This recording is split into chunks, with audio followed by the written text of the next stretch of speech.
I know you said already earlier this morning there's no trepidation coming back here after the crash. Yeah. What does go through your mind then coming back here after a moment like that last August? Nothing. I mean, honestly, I look at this race or this track no different than I did a year ago. And as I said, I think it did more, I don't want to say harm, but gave people more mixed feelings about this racetrack for my wife and my father than it did me. But as a racer, I feel like we're, like I said this morning, we're at least, I'll speak for myself. I'm numb to these things and getting in the race car and having that happen, crappy deal. I was pissed off more that we had such a fast race car and wasn't able to finish the race. So it would be nice to go into the 500, and we're going to see how our speed is with this new dark horse tonight. And we certainly had really fast dark horses or Ford Mustangs last year. So I'm eager to get out there tonight. Brian, what was your first reaction when you just saw a replay of the wreck? Not much. I think it's really, like, you understand the severity of it the more times that you watched it. So it probably took about 30, 40 times of watching it to understand how bad it really was.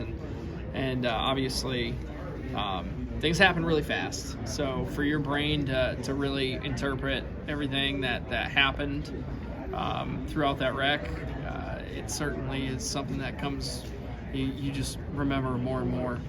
So when you watched the replays, you said you kept picking up stuff. I mean, what was the one take that made it the most, or made it very dangerous to you when you finally watched it 30 or 40 times? I mean, I knew how dangerous it was, but I think, like I said, as a driver, you're numb to it. So it really doesn't impact me one way or another when I was watching it at first. And then as I watched it more and more, I was like, oh, okay, yeah, that was pretty big. You said the cars had speed, Brian, last year, but the results on paper for SHR as a whole were You talking about at Super Speedway? Yeah, racing?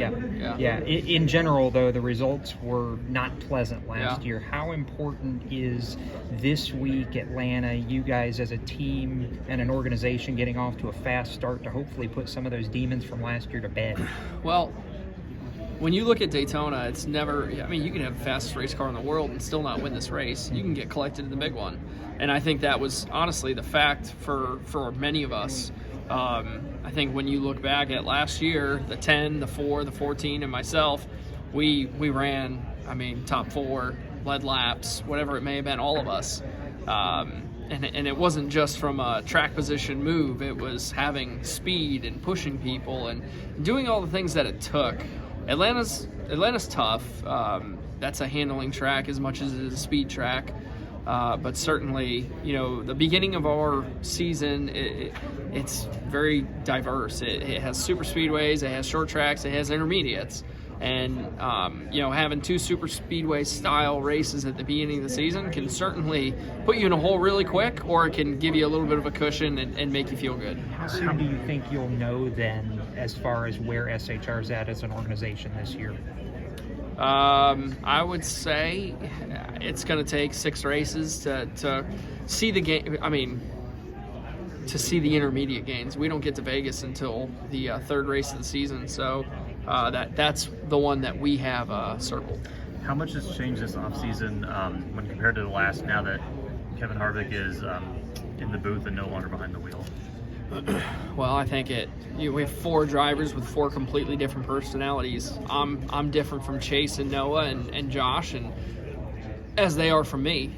So I feel like there's certain traits that I have that push them, as well as certain traits that they have that push me. So I feel like it complements each other, as well as us at Stewart Haas. We hear everybody. We hear you guys. Like we're not just ignoring it. And as you heard Tony, like mediocrity isn't acceptable. I'm a race car driver. I'm somebody that's very passionate about what I do. And I do it outside the Cup Series, and I don't accept mediocrity. So we're I know within our 41 team, we didn't have the year we wanted. but we set some of the foundation that we needed going into this year, and now we're going to go do what we need to do. As a race car driver, to have a long-lasting career, you need to win races, and I'm sick of talking about not winning. And then looking ahead to back straight away to help keep cars on the ground. Do you feel like are you satisfied with the changes that NASCAR and like with the evaluation that NASCAR did after your crash and the continued improvements around the racetrack? Yeah, so I feel right now with our rules packages, the way we have to, with the limiters and the diffuser and everything that we have, that was the best alternative that we need to do, and certainly we don't want to. I don't want to see any other driver have to fly in the air like that, because at the end of the day, I was certainly lucky. This is Timmy Hill, driver of the 56 Toyota. Make sure to hit that subscribe button. Also check out one of those videos beside me and visit frontstretch.com for more racing content.